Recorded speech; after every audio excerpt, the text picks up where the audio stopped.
Hello, I'm Michael Komorn of Komorn Law PLC. I want to talk to you today a little bit about, in the context of the legalization of marijuana, some of the things that have unequivocally effectuated our culture, society, and the health of the citizens of Michigan in particular, as and when marijuana was prohibited and illegal. What I'm talking about is the opioid epidemic that currently exists in this country and also in the state of Michigan. But just so we can understand the severity that exists here, let me begin by drawing anyone's attention to the Michigan government website, where they have an entire page dedicated to the opioid epidemic and suggesting various paths for treatment and various paths for recovery and identifying it as a specific problem in Michigan. In fact, this problem in Michigan is one that is facilitated by the number of people that have been diagnosed with severe and chronic pain. And traditionally, part of the Michigan Medical Marijuana Act, and certainly before legalization, the method of treatment would always be through prescription medications. Each day, at least 60 people die from opioid pain medications. Drug poisoning is the number one cause of unintentional deaths. 75% of new heroin users start on prescription painkillers. 70% of people abusing prescription painkillers reported getting them from friends or relatives. There are 4.3 million non-medical users of prescription painkillers. Almost 2 million people have prescription painkillers substance use disorders. There are over 400,000 emergency room visits for prescription painkillers annually, and research indicates 4% to 6% of prescription painkillers abusers will transition to heroin use. Prescription painkiller overdose kill more citizens than car accidents. Opioid prescriptions have tripled over the last 20 years. 12 states have more opioid prescriptions than people.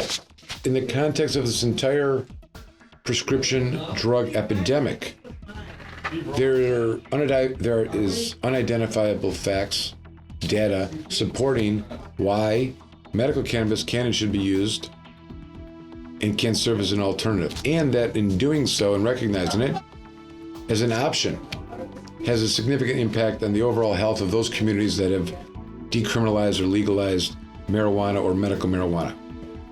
And this is not new news. There's supporting data that supports what I'm saying. Recently, the Opioid Crisis in Michigan has shown that there's been a decrease as of late since the medical marijuana program. In fact, in 2017, there were 2,033 overdose deaths involving opioids in Michigan, a rate of 21.2 deaths per 100,000 persons, which is higher than the national rate of 14.6 deaths per 100,000 persons. The greatest increase in the opioid deaths was seen in cases involving synthetic opioids. Many times I've heard the stories of patients that have been able to reduce or completely remove from their treatment the use of opioids by the use of medical marijuana. And what's important to recognize is that there's been studies that have covered and analyzed, is this true? In those states that have reduced the illegality of marijuana, does it have an impact, negatively or positively?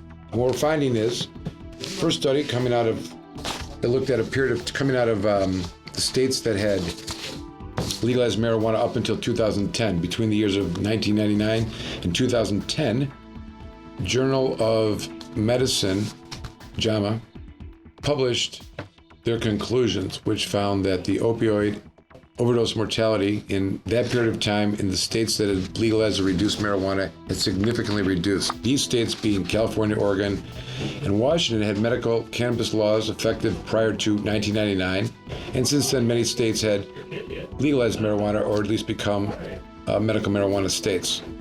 And what the conclusions show is a significant decrease in overdose deaths in those states over that period of time, unique to all the other states that maintain the same level or an increase in overdose deaths. This is important because the conclusions of this particular study state that the results suggest that those states that have reduced the penalties for marijuana, either for medical reasons or recreational, and where marijuana is a choice, the number of overdoses from drugs significantly decreases. In Colorado, which has been the state that has been the petri dish of all these experiments, in 2017, published again another study suggesting that the recreational marijuana is now saving lives. In fact, the study concludes, new research published in the American Journal of Public Health, that the marijuana legalization in Colorado led to the reversal of opioid overdose in the state. And after the Colorado's legalization of recreational cannabis sales and use, opioid deaths decreased more than 6% in the following 2 years. So the real reason why I wanted to talk about this was because in the coming months, as we get the rules on recreational marijuana, and while all this is taking place in the context of the opioid crisis, I think it's time that our legislatures begin to consider, what are we going to do about this opioid crisis in the context of recreational marijuana? And I think it's time for people of the state of Michigan, legislatures, and probably via the petition process, which Komorn law has participated in, we should be seeking to amend the Michigan Medical Marijuana Act to add to the condition those that have been afflicted by addiction or issues associated with opioid use and opioid use disorder. As effective as the statistics show that the epidemic still exists, if that treatment community would be open to what I'm suggesting, which is the concept of utilizing cannabis as a method of treating opioid addiction under the guise and under the principles of harm reduction. And that's my spiel.